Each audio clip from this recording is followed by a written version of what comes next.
Okay, folks, today's lesson is on the theme of ammunition. Now, there are so many different calibers and bullet weights and different sizes that it would take a long time to go through them all, so I'm going to disregard the unusual and just focus on the common. And that will be, well, that's what I would recommend most people anyway. If you buy a gun in a fairly common caliber, you're always going to be able to get ammunition for it. If you get it in a rare caliber, not so much, unless you're into reloading, and that's a whole other story. I've put credit card size card. It's my Walmart card. You can't use it anywhere but Walmart, so don't think we'll have any serious security issues with people seeing the back of my Walmart card. But anyway, starting off and going from left to right, we start off with the venerable 22. Now the 22 cartridge, these are Remington Golden bullets. They're hollow points. It's a lead bullet coated in brass or copper. And these are an example of a rim fire. And what I mean by a rim fire is when you look at the base of the round, so don't focus, there's too much, there we go. There's the focus. Right, if you look at the base of the round, there is no central primer. The primer compound is contained around the outside of the cartridge. So when the firing pin strikes, it strikes anywhere on the outer rim of the cartridge, and that causes an explosion which sets off the charge, which forces the bullet down the barrel. So rimfire cartridges, you get them in 22, you also get them in 1.7, and the 1.7 is quite a powerful little round. Some people use it for hunting. But for handgun purposes, I know of no handgun that is chambered in 1.7, so apart from pellet guns and things, but not bullet firing ones. So the 22 is what I will be providing for you to shoot in your qualifying. The ammunition's inexpensive. It used to be hard to get there for a while, but it's more readily available now. So 22 long rifle. You can also get 22 short and 22 magnum, but 22 long rifle is the mainstream, and that's what we'll be focusing on. So we'll go from rimfire to semi-auto, and this example of semi-auto is 380 and 9mm side by side. 380 is the smaller one. Now you should be able to see that the case is just a little shorter than the 9mm case, not by much, just a few thousandths of an inch, but it makes all the difference. The bullet head on a 380 typically is 90 grains in weight. The 22 was 40 grains in weight, so this is more than twice as heavy as a 22 cartridge or 22 bullet head. The 9mm beside it is probably one of the most widely used calibers in the whole wide world. It's known as 9mm Luger, 9x19, the 19 being a reference to the length of the case. You'll also see it described as 9mm Parabellum, and there may be some others that aren't springing to mind just now. 380 is widely considered by experts to be the entry level for a defensive cartridge. Anything smaller than a 380 is not considered to be adequate for personal self-defense. But there are rounds between the 22 and the 380 which I don't have there, and that is the .25 and the .32, and they make for very small, very concealable guns, and the argument is any gun is better than no gun. So a 25 or a 32 is better than not having any gun, but the experts would tell you that 380 is really where cartridges start in terms of a defensive caliber. So these cartridges are rimmed, that is, or they're not rimmed, they're rimless. Let's get the focus in on this, if it will.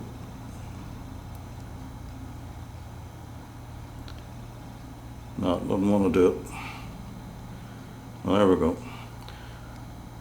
Right, you can see in this the primer lies at the centre of the round, the base of the round, and that is what is struck by the firing pins. These are what's known as centre fire. You can read on there where it says 380 auto, AUTO. Now the round has a rim so that the extractor can hook into it, but it's a groove into the wall of the cartridge. It doesn't protrude further than the wall. That'll become clearer when I go to the revolver cartridges, which are next. So this design of cartridge is what is used in a semi-auto. So it's centre fire, and it is grooved as opposed to the more protruding rim, which I will show you. On the 9mm, if we look at the base, it says Win, that's for Winchester, the manufacturer, and it says 9mm Luger. So that just lets you know that it's a standard 9mm, as it were, as opposed to an extra hot one, a plus P or whatever else. Now the head on the 9mm you can see is longer, and that's because 9mm bullets typically are heavier. 9mm starts at 115 grain and it goes up to 147 grain is like the biggest that can physically fit into the cartridge. So in between you have like 124 grain. They all look the same on the outside, but it's just how much bullet is squeezed down into the cartridge, because they all profile the same when you're loading them into your magazine. So semi-auto ammunition designed in such a way that it can feed easily into a semi-automatic gun. Now, take a step back to fit these in. This is the revolver ammunition. First one is 38 Smith & Wesson. Now in many ways 38 Smith & Wesson is an obsolete or a rather old-fashioned cartridge. It's about the same size as a 9mm, as you can see. It's similar ballistic performance, not as fast a bullet as a 9mm, but the Webley that I used in the earlier demonstration, it's chambered in 38 Smith & Wesson. But as you can see, 38 Special, which has been around for over 100 years now, has a much bigger cartridge case, and because it has a much bigger cartridge case you can get more powder in it, and that's kind of the point. 38 Special is a very popular cartridge for revolvers, and to pick up on the point I was making earlier, now you can see this it's made by Speer, that's the manufacturer, .38 Special. Now 38 isn't actually a 38, it's actually 357 in diameter. These are all things that have happened over the years. But if you look at the rim on this, you can see the rim is wider than the body of the cartridge, and what that means is this is what's known as a rimmed cartridge, and that means when you drop it into the revolver, the rim stops it going any further in, so it goes as far as the rim and then it stops, and that's how a revolver cartridge is held in place. Now, beside the 38 Special is the 357 Magnum. Now if you look at them side by side, there's not a huge difference. It's just a few thou longer on the case, which causes it to sit a little higher on the bullet head. The two bullets have identical bullet heads. They're both 158 grain semi-wad cutter lead cast bullets. Now you can also get them in round nose, you can get them in full wad cutter where the entire bullet disappears into the case and it's just like a solid little barrel, and just the plug of lead comes out. Wad cutters actually are very accurate, but that's another story. They're not typically used as defensive cartridges the way these would be. So revolver ammunition tends to be rimmed so that it stops whenever it's properly seated into the chamber of the revolver. You can get bigger revolver cartridges. You can get 41 Special and 41 Magnum. You can get 44 Special, 44 Magnum. But they're not so common, and I've brought examples of ammunition that I actually shoot, so I don't have a 44 or a 41 to show you. So we're sticking with the mainstream. These are the most popular calibers available today, and that's what we're focusing on. So moving on up the caliber range, we come to the venerable 40 Smith & Wesson. Now, 40 Smith & Wesson, and just to show you the base of the bullet there, it's made by Federal, and it's 40 S&W, 40 cal Smith & Wesson. Typically these are just a little bigger than a 9mm. They're very similar in other ways, but the cartridge, you tend to see them in this truncated cone. They're not round nosed the same as the 9mm. They tend to have a flat end to them, and that just allows for a heavier bullet to be fitted into the space. That's just how these tend to be configured.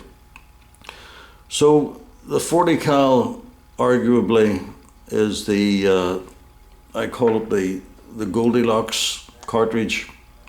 It's not too big, not too small, not too fast, not too slow, not too heavy, not too light. And in actual fact, when you go into the ballistics, kinetic energy and all the rest of it, the performance of a 40 cal bullet at 180 grains, going faster than a 45 at 230, there's very little to choose in the energy that they deliver in terms of ballistic performance. So 40 cal, a lot of people like. It's just a bit more oomph than a 9mm, and it's not quite as wide as a 45, which means you can get more bullets into the magazine of the gun. Then we move on to the Big Daddy 45. It's made for semi-autos.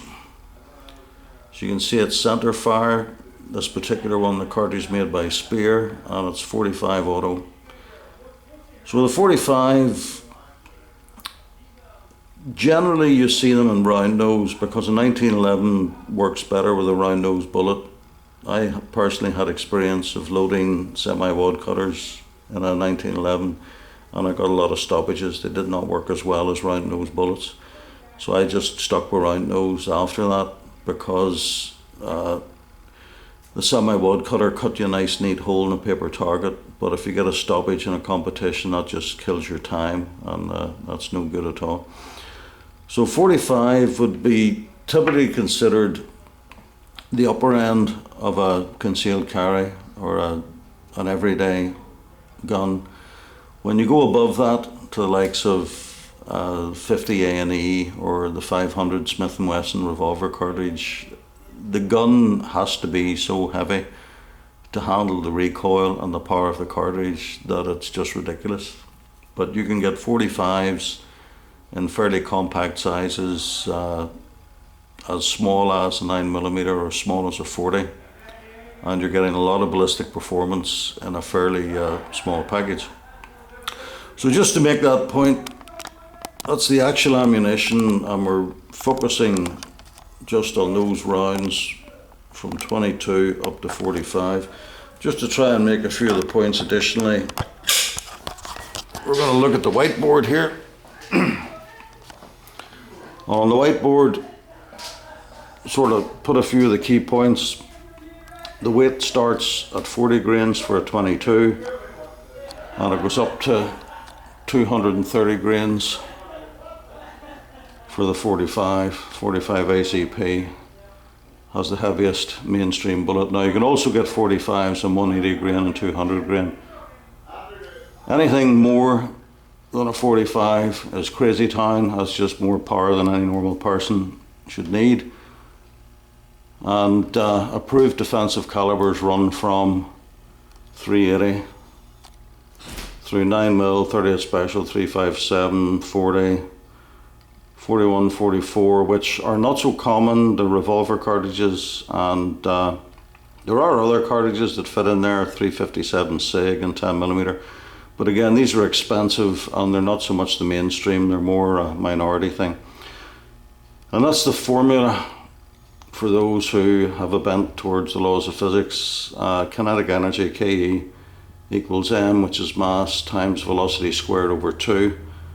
So what that means is the faster the bullet is going is important, because not all these bullets travel at the same speed. The .45 typically goes quite a bit slower than a 40 and a good deal slower than a 9mm. So it just means that in terms of ballistic performance, these different bullets will all do a pretty similar job. And what's more important than the bullet is where you put it. And that's something we'll talk about in the classroom. So I hope this has helped illuminate a little bit and given you some idea where calibers are important. Where it's also important is in terms of how many you can carry in your gun at any given time, and that goes to weapon choice, which is something we'll talk about in the classroom discussion. So this is the end of ammunition for now. You may get to handle those cartridges. We'll pass them around the class. We'll see how that goes. Have a good one. Bye-bye.